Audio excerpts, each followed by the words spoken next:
بسم الله الرحمن الرحیم. سلام و احترامات خدا خدمت جناب سفیر صاحب محترم محمد علی خان تقدیم میکنیم. امیدوار هستیم که روز خوب و خوشی داشته باشین. در راستای این صحبت هایی که در روز نوروز صحبت کردیم، امیدوار هستیم به خاطر ایجاد یک هماهنگ کمیته های مختلف در دفتر مقامات ملی افغانستان در دوشنبه کارهای صورت بگیره تا اینکه در آینده بتوانیم شاهد انسجام که اهداف بیشتر و مشورهای بیشتر سبب رضایت ملت، سبب رضایت مجاهدین، سبب ای که در نتیجه شاهد تحقیق اهداف بزرگ مقامات باشیم که مو همان آزادی افغانستان و آزادی ملت افغانستان از بردگی و اسارت است.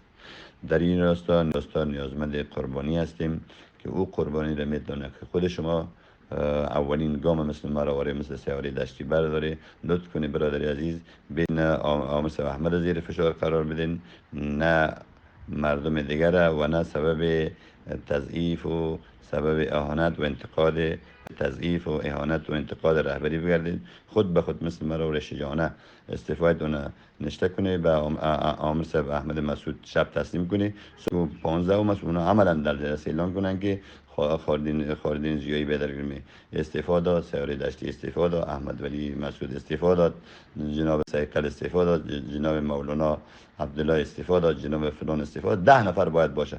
10 نفر استعفا بداد، نفرهای جدید، شیرهای جدید، جوانهای جدید با حکمت، مقتدر، هدفمند، جسور و پرتلاش بیاد. این چیزی که چالش ها بسیار زیاد است در افغانستان در این عصر و زمان. چالش ها بسیار زیاد است، پیچیدگی ها بسیار زیاد است، مشکلات بسیار زیاد است.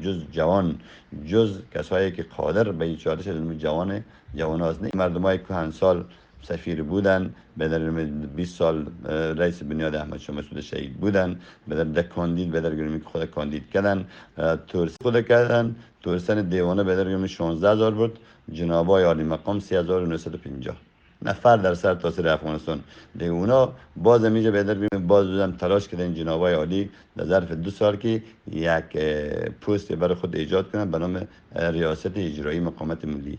برادری این مقامات ملی نه دولت است، نه پوستا را کسی به کس میده و نه قدرت کسی. این مقامات مردم است، خون میده. این مقامات بدر حفظ کرده ملت. مربوط ماست، نه مربوط تو، نه مربوط خانواده تو، نه خانواده من.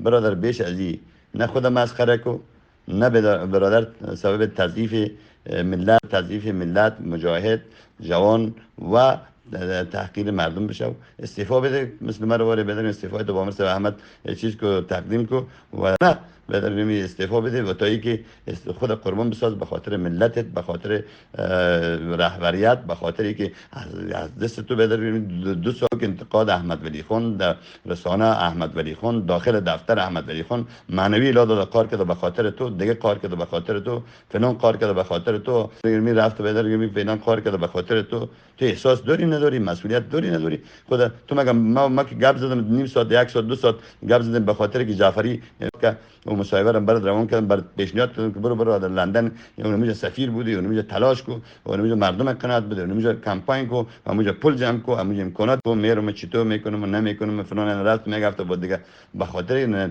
نظیر قاسمی برام میگه قطعا گپ نیست. احمد ولی را بکشی بدرگیری از 10 بار دیگه گفته برش میگه قاسم نظیری نظیر قاسمی رو به ما شما که اون بچه خالد تسمی چی میگه؟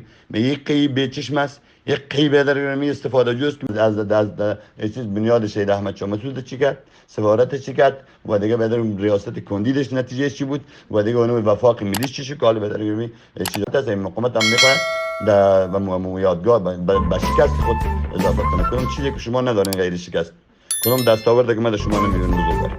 لازم سرفراز باشی. ما گفتی مرا که با عزت اون وقت گفتیم 3 ماه پیش استعفا بده میخوای میرفتی. امروز بدر معنوی از تو خفه اعلان رفته، سبقت از تو خفه